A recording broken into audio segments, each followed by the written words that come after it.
Good morning, good afternoon, and good evening, everybody, and welcome to stage 2. We are David and Stina from the Service Design Podcast, and we are here from our lovely studio, Nightmove Studio in Ghent in Belgium. And we're really excited about the program this day. We'll be your guide through these presentations today, and we'll help bring any questions that you have to the speakers in the Q&A sessions after each set of 3 talks. Yes, so it would be really lovely if you could have your questions posted to the Q&A next to the chat. So you see next to the chat, you see a button where you can post your questions and where you can also upvote each other's questions. It would be great if you do that, because then we can make sure that the right questions are being asked to the speakers in the Q&A session. So you noticed maybe in the first talk, some of the questions were given by anonymous people. It is possible to change your name if you look around in the Q&A application, but also what would be really helpful is if you add for who the question is. So just add the name of the speaker that you would like to ask the question to and the question. Excellent. Okay. Great. So I think we're ready then for our first speaker here on stage 2, and that's Gloria Biberger. And Gloria is located in Berlin, and she's a design and organizational consultant. Her career already evolved from visual communication to service and interaction design. And now she's applying organizational designs in different large organizations. And Gloria will talk about a method called organizational prototyping that she has been using for a while, and she will share her insights on that. So please, Gloria, take the stage. Hi, everyone. I hope you can see me, and I'm gonna share my screen as well for you. Thank you for this nice introduction, and thank you also for having me here. I'm really excited to share my experience on organizational prototyping.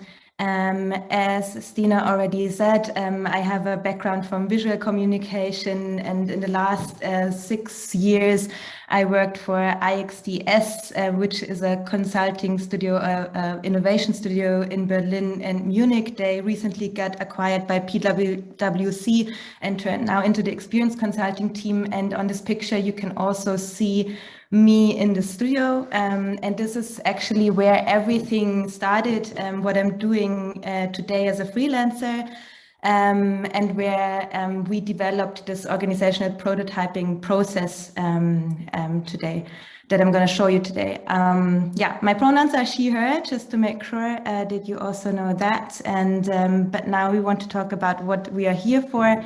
About organizational prototyping. As Tina already said, I call myself organizational designer, and you know how hard it is to explain to your grandmother what you're doing within 20 seconds. Today, it's a bit easier for me since I'm not talking to my grandmother, but I'm talking to a lot of service designers and people in the innovation sphere. So I can just make it quick and say I basically transfer innovative design methods that I usually use in product and service innovation, and I apply them to the inside of an organization to support them and to facilitate transformation. Because innovation and organizational design, in my opinion, go hand in hand. So if you are in an organization and you try to offer an innovative and humanity-centered product service ecosystem, you need to work in a specific way. You need to be adaptable to the circumstances of your organization. So you need to start working in a new way. And once you started working in a new way, that also influences your product ecosystem to the outside of the world. So those 2 things are highly interconnected with each other. And this is actually also my passion, or what I love to do, the work in both spaces. Organizations, many organizations found out that this is also for them the case, and they try to change. And when we look at change processes, and we look at the numbers, it's really horrifying how many change processes do not succeed or do not fulfill the expectations that were put onto it. So I brought a couple of success factors that I think are really important for change.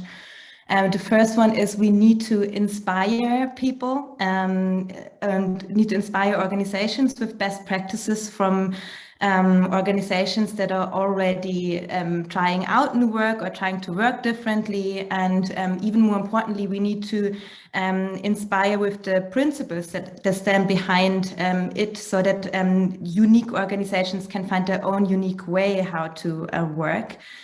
The second one is guidance, and we need to train people in innovative methods like design thinking, lean startup methods, prototyping, you name it.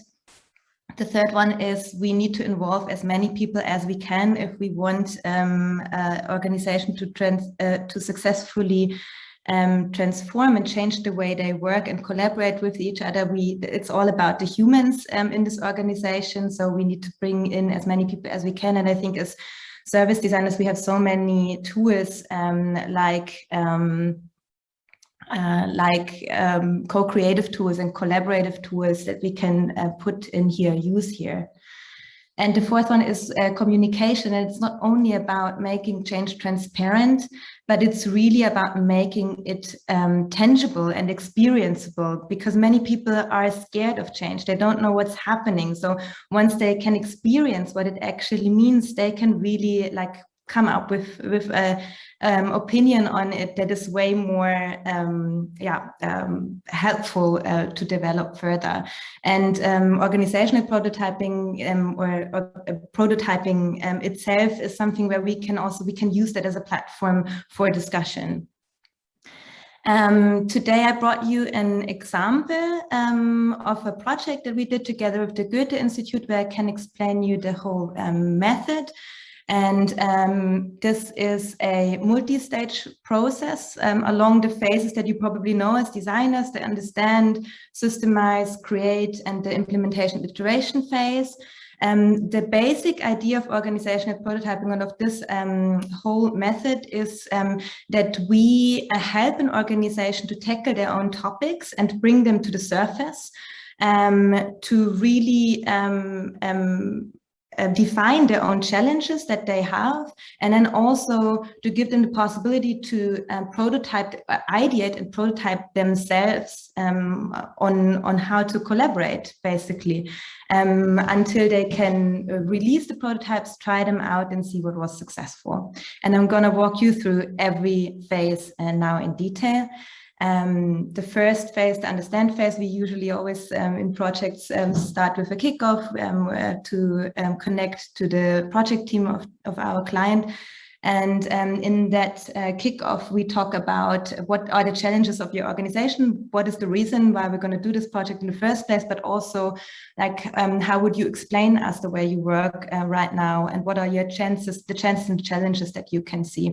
And with these, this information, this data, we go into a qualitative research. That means we talk to different people, in different departments and different hierarchies to get a good picture of patterns in this organization, of the way how they're working and what topics are really in their heads. And this is how we derive the first draft of focus areas where we think it would make sense to work with in this project.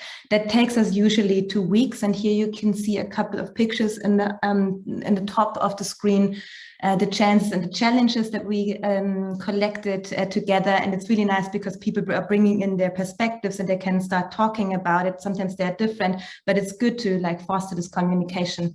And we also, you see a picture where we walk through here at the Goethe Institute, and we walk through the rooms, we talk to the people, we really try to understand the context of their work.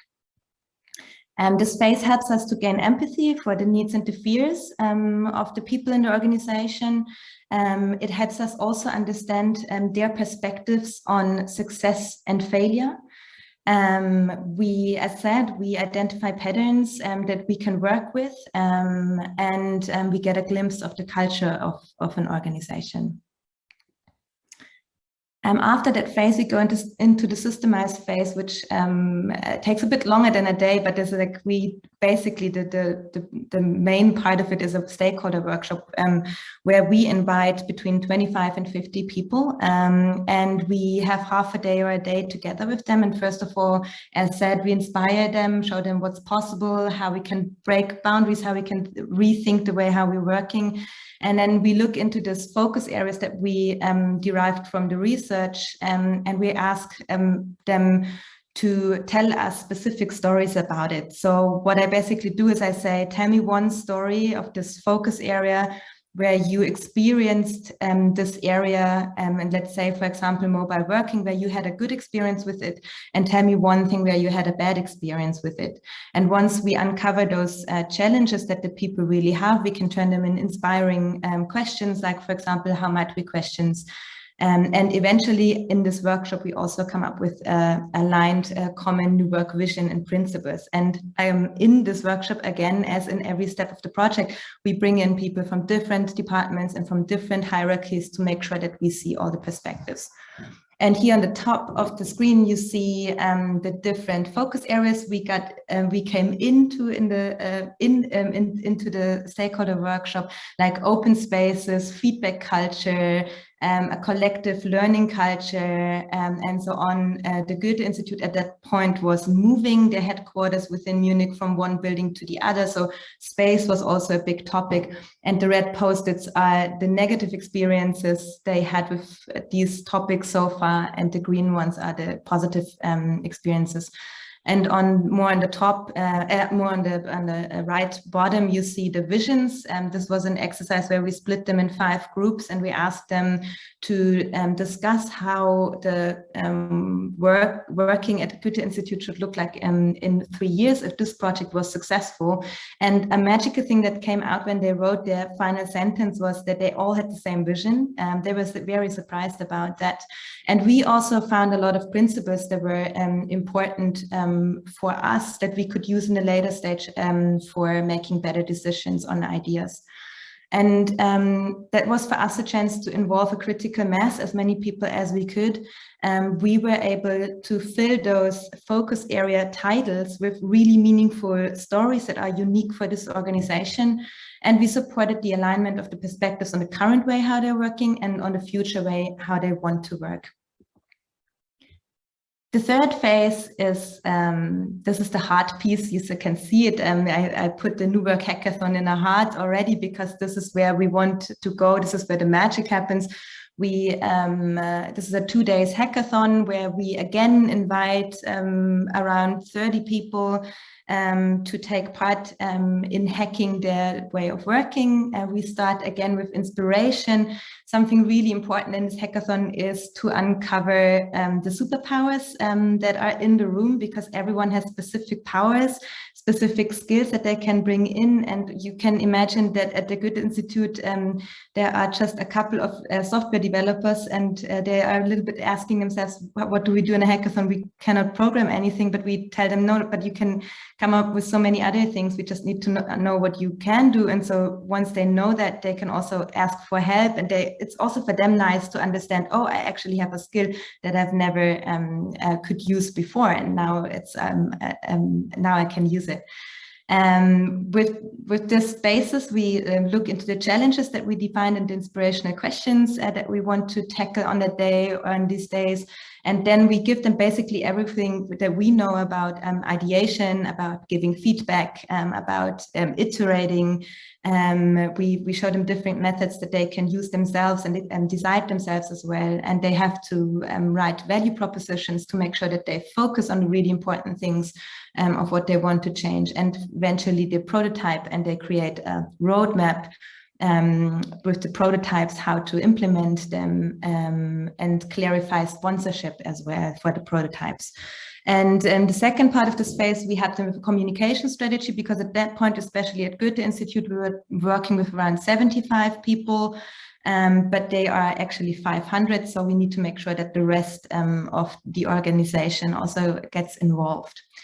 And here you see a couple of pictures. We invited them into our own studio in Munich, where you can see the principles and the topics we brought in from the stakeholder workshop.